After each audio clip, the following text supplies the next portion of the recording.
इस खबर के साथ साथ प्रोग्राम को आगे बढ़ाते हैं और मुल्क की बात करते हैं। और मुल्क के अंदर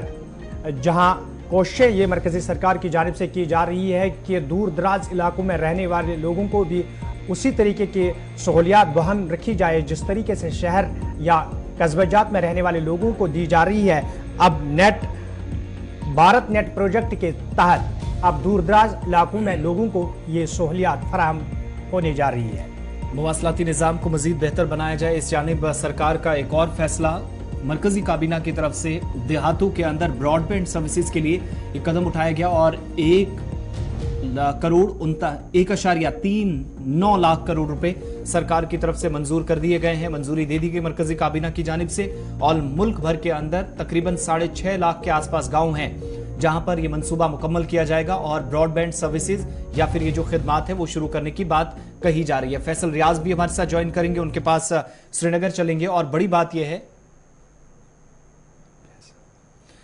बात यह है कि जब सरकार ने ये मंसूबा हाथ में लिया है तब मुल्क की मुख्तलिफ रियासतों और मरकज के ज़ेर इंतज़ाम इलाकों में सरकार 6.5 लाख गांवों को कवर करने जा रही है इस अहम प्रोजेक्ट के तहत। फैसल हमारे साथ हैं। फैसल, क्या मजीद तफसीलात हैं, काबीना के फैसले की अहमियत क्या है? देखिए, बिल्कुल जहाँ तक ये यूनियन कैबिनेट मीटिंग की बात करें तो ये फ्राइडे शाम को ये हुई थी जहाँ पे ये फैसला लिया गया है कि जो 6.5 लाख के करीब जो गांव है जो अभी तक इंटरनेट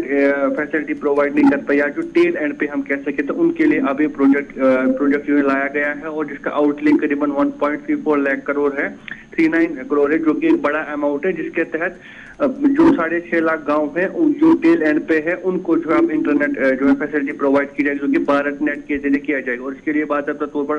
फाइबर बिछाया जाएगा और उसके बाद ही इन गांवों में जो इंटरनेट चलेगा। अराउंड अभी तक अगर हम बात करें तो अभी तक करीबन 2 लाख के करीब ऐसे गांव है जिनको भारत नेट के साथ जोड़ा गया है और जो बाकी बकाया है और ये भी बताया जा रहा है कि 2-2.5 सालों में जो है इसको भी कंप्लीट किया जाएगा और जो भी इलाके हैं जो कि हम कह सकते हैं टेल एंड पे है उनको भी पूरी तरीके से भारत नेट के साथ ज्वाइन किया जो है कनेक्ट किया जाएगा। इसके साथ में आपको जो मीटिंग हुई थी कैबिनेट की फ्राइडे की शाम को तो उस दिन ये बाकायदा तौर पर पैसे जो इसके लिए अप्रूव किए गए हैं, जो बताया जा रहा है कि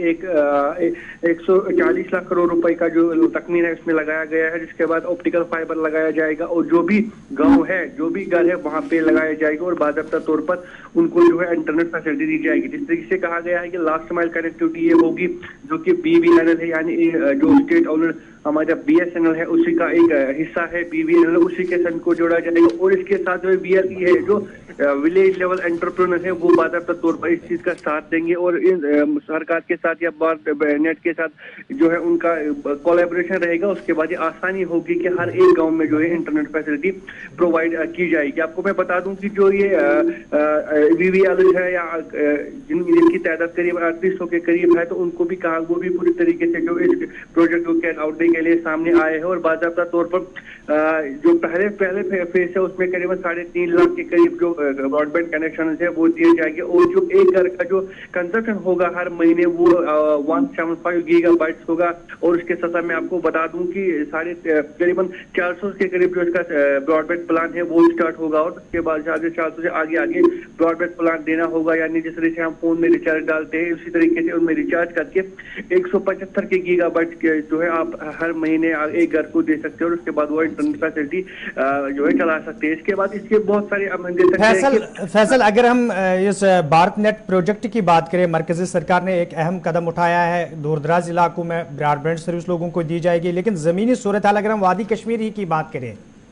BSNL उस पोजीशन में है इस वक्त कि सारिफ ये चाहे कि BSNL का कनेक्शन लिया जाए, क्योंकि पिछले 2-4 सालों के दौरान हमने देखा कि लोग अक्सर प्राइवेट कंपनीज की ओर जा रहे हैं। BSNL के जितने भी कनेक्शन थे उनमें काफ़ी कमी भी देखी जा रही है। देखिए, बिल्कुल ये बात भी दोस्त है कि जिस तरीके का सरकार का जो रवैया BSNL की तरफ से वो उनमें ज्यादा जो है पॉजिटिव नहीं है, जैसा कि BSNL ये गवर्नमेंट इंस्टीट्यूशन है, जिस तरीके से वो चलना चाहते वैसे नहीं चल रहा है। अब तो आमतौर पर देखा जा रहा है एयरटेल ही चलता है, जियो चलता है, लेकिन BSNL कभी कभी अगर देखे तो उस टाइम लोगों को याद आता है जब इंटरनेट बंद रहता है या फोन कॉल यहाँ पे बंद रहता है तो उस टाइम इंटरनेट ये BSNL याद आता है। तो लेकिन ये बात भी सही है कि सरकार को कहीं ना कहीं इसकी तरफ सोचना चाहिए। जिस तरीके से अभी प्रोजेक्ट के सामने में लाया गया है, तो पहले मुझे लगता है कि वही सोचना था कि किस तरीके से हम BSNL को जो आगे बढ़ा सके, जिस तरीके से बाकी प्राइवेट कंपनी यहाँ पे चलती है उसी तरीके से जो ये BSNL। लेकिन कहीं ना कहीं कोशिश भी है, जब से भारत नेट आया है तब से कहीं ना कहीं कोशिश है कि हर एक इलाके में जो इंटरनेट फैसिलिटी प्रोवाइड की जाए, या उसके साथ साथ BSNL को आगे किया जाए, ताकि जिस तरीके से इस वक्त पूरी दुनिया में या पूरे मुल्क में जो जियो या एयरटेल काम करता है उस तरीके से BSNL भी करे। लेकिन उस तरीके का जो हम कह सकते हैं इनिशिएटिव जो है नहीं लिए जा रहे हैं जिस तरीके से इसको आगे चलाने की जरूरत थी। तो कहीं ना कहीं उस चीज को देखने की जरूरत है कि जिस तरीके से एयरटेल यहाँ पे चलता है, जियो यहाँ चलता है, उसी तरीके से BSNL भी चाहिए। लेकिन जिस तरह से मैंने पहले कहा कि अब जब से भारत नेट इंट्रोड्यूस किया गया है तब से कहीं ना कहीं थोड़ी बहुत राहत या थोड़ी बहुत तेजी इनमें लाई गई है कि और कोशिश की जाए कि जो BSNL है उसको भी आगे ले जाया जाए। लेकिन फिलहाल ये जो कैबिनेट मीटिंग है इसमें फिलहाल ये जो है अप्रूव किया। चलिए फैसल रियाज, आपका बहुत बहुत शुक्रिया हमारे साथ